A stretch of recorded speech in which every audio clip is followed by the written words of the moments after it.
মৎস্যজীবী দলের পক্ষ থেকে বগুড়া হরিজনপল্লীতে বল বিতরণ করেন বগুড়া জেলা মৎস্যজীবী দলের আহ্বায়ক জনাব মইনুল হক।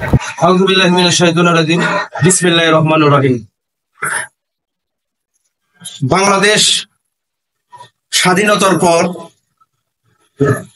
বাংলাদেশ বিধ্বস্ত অবস্থায় ছিল। যখন বাংলাদেশকে নেতৃত্ব দেওয়ার মতন কেউ ছিল না, তখনই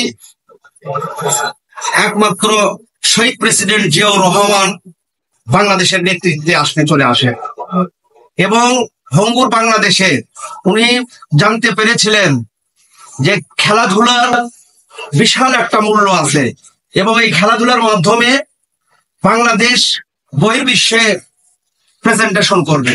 তারই ধারাবাহিকতায় উনি ভঙ্গুর বাংলাদেশে সর্বপ্রথম আধুনিক বাংলাদেশের রূপকার শহীদ প্রেসিডেন্ট জিয়াউর রহমান সর্বপ্রথম এই ক্রীড়া মন্ত্রণালয় গড়ে তোলেন, যার মাধ্যমে বাংলাদেশের অপময় জনসাধারণ সহ যুবক শ্রেণী যেন খেলাধুলায় উদ্বুদ্ধ হয়। এই আশা ব্যক্ত করে উনি সর্বপ্রথম যুব এবং ক্রীড়া মন্ত্রণালয় গঠন করেন, যাতে বাংলাদেশ বহির্বিশ্বে তার ভাবধারাটা উজ্জ্বল করে। এরই ধারাবাহিকতায়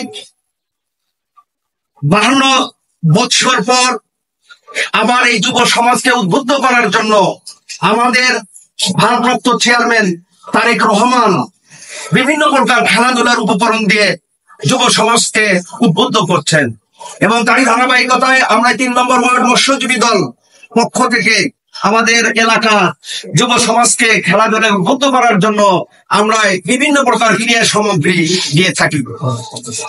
এতে করে যুব সমাজ মাদকের করাল ঘাস থেকে বিরত থাকবে।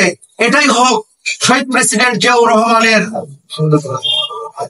রহমানের স্বপ্নের বাংলাদেশ। এবং তাই ধারাবাহিকতায় আজকে আমাদের ভারপ্রাপ্ত চেয়ারম্যানও এই খেলাধুলার উপর বেশি গুরুত্ব দিয়েছেন। বিগত হায়না সরকার যুব সমাজকে নষ্ট করে দিয়েছে, বিভিন্ন প্রকার মাদক দ্রব্য তাদের হাতে ফেল। একমাত্র ভারপ্রাপ্ত চেয়ারম্যান তারেক রহমানই দেখে দিয়েছেন যে যুব সমাজকে শক্তিশালী করতে হলে খেলাধুলার বিকল্প নেই। সুতরাং আপনারা যুব সমাজ ভালোভাবে খেলার দিকে মনোযোগ দেবেন, যাতে আপনারা খেলার মাধ্যমে বাংলাদেশকে বহির্বিশ্বের কাছে তুলে ধরতে পারি আমরা। এই আশাবাদ ব্যক্ত করে এবং সকলের সুস্বাস্থ্য কামনা করে আমি সংক্ষিপ্ত বক্তব্য শেষ করছি। শহীদ খালেদা জিয়া জিন্দাবাদ, তরুণের অহংকার তারেক রহমান জিন্দাবাদ।